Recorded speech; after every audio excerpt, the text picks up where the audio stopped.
Fuck off. Hello players. Yes, I'm fully zen at the moment. As you can tell by my elephant pants from Thailand and my extreme message on my shirt. I'm on the top of a mountain here. More like a hillock, but for argument's sake, let's say it's a mountain, okay? Now, episode 2 of why you suck at golf. This is a big one. This is the number one reason why you suck at golf for this episode. Advice. Swing advice, game advice, equipment advice, shot selection advice. Unless you are either a PGA Tour pro, unless you are a PGA qualified instructor who has a track record of creating professional golfers, unless you are a professional coach who's helped someone that someone else personally knows in one lesson, unless you are a caddy on the professional tour who has caddied for a top 100 player, let's keep our opinions to ourselves. Because 99 out of 100 of us have no clue about the golf swing. I mean, zero clue. We can all identify these moves. You know, when you see a swing in slow motion, we've all done it, and you've tracked it back and you go, oh God, look at the club face there. Oh, look where my hands are there. Look how I lay the club off there. Look at the cup in my wrist there. Oh, and then I bring it down and I'm coming over the top. The shaft is not in the same position as the other. Listen, is the ball going where you want it to go? Okay, that's enough. Next, if you do see someone who has a problem, or they're having a hard time, a tough day, shh. Because I can guarantee that whatever you're identifying in his swing, it has got nothing to do with what he's doing wrong. Yes, he may come over the top. Yes, he may fall back on the back foot. But these are not things you can just pinpoint and say, hey, you're coming over the top. Because the problem is, he's coming over the top because of the thought process. He's just coming over the top because he's hitting at the ball. He's trying to hit it too hard. The early release, the early extension, the laying the club off. These are all lingo terms that nobody understands. So firstly, you're telling the person the mechanical issue, which comes from a thought, so it doesn't help them at all. It just confuses the hell out of them. Then you're using lingo that they don't understand, that you probably don't understand. And in effect, if you do this in the middle of a round, that guy's day is finished. It's finished. All he's going to be thinking about is coming over the top.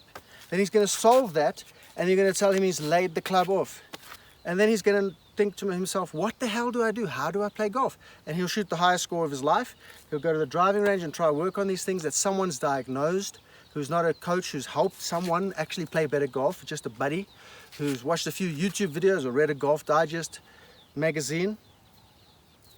We have to understand the thought process of where these things come from before we can help other people. And by doing that, but the only way to do that is to actually become qualified and experienced in producing better players.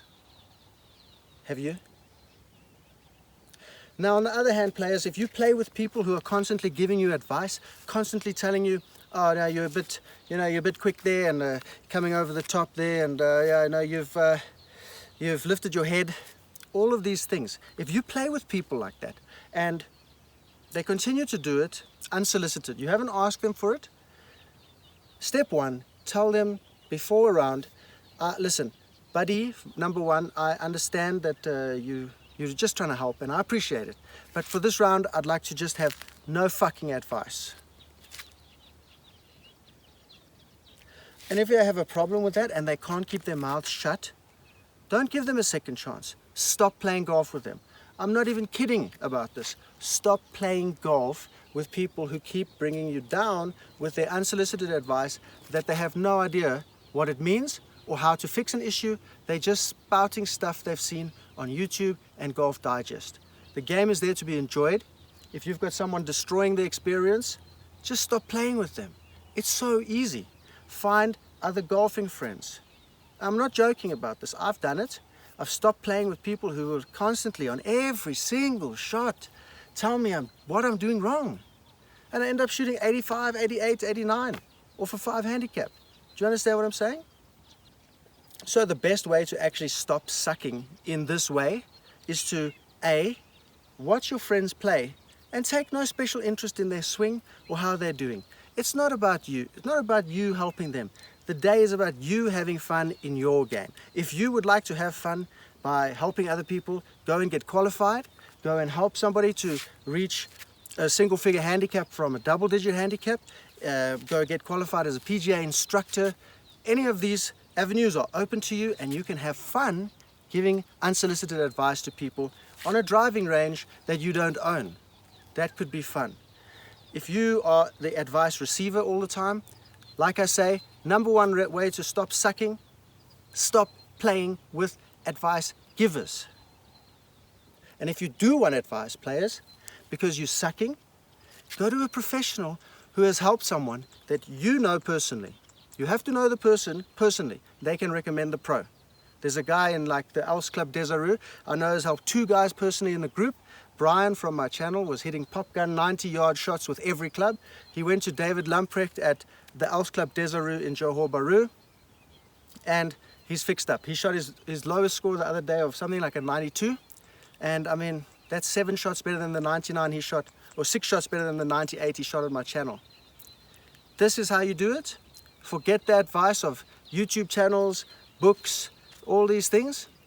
Another major issue I find with advice is online advice.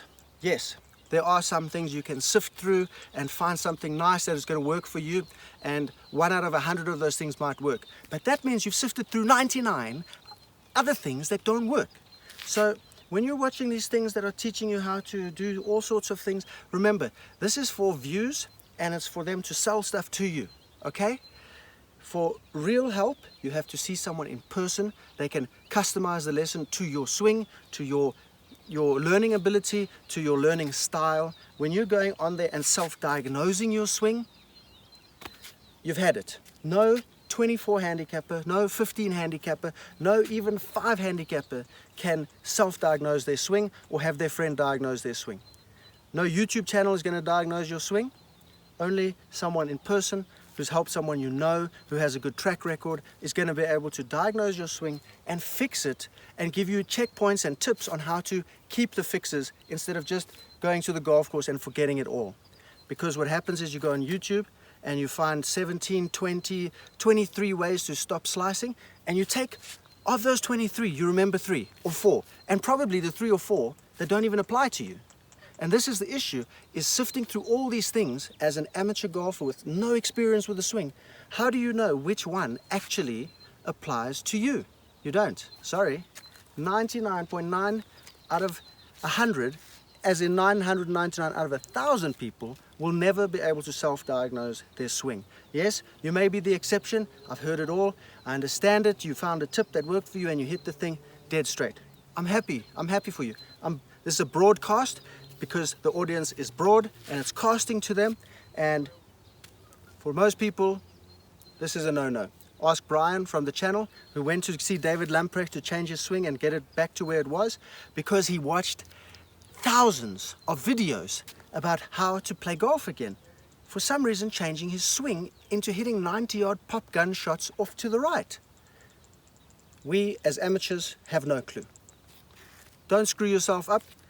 Leapfrog ahead, probably save yourself a year, 2 years of struggles, and go see a professional. He can probably fix you, a good one, in less than an hour. And that's how you stop sucking at golf, through unsolicited advice, online advice, and giving advice. Now please, don't be a prick. This is about swing mechanic advice and shot advice, not about how to play the game, okay?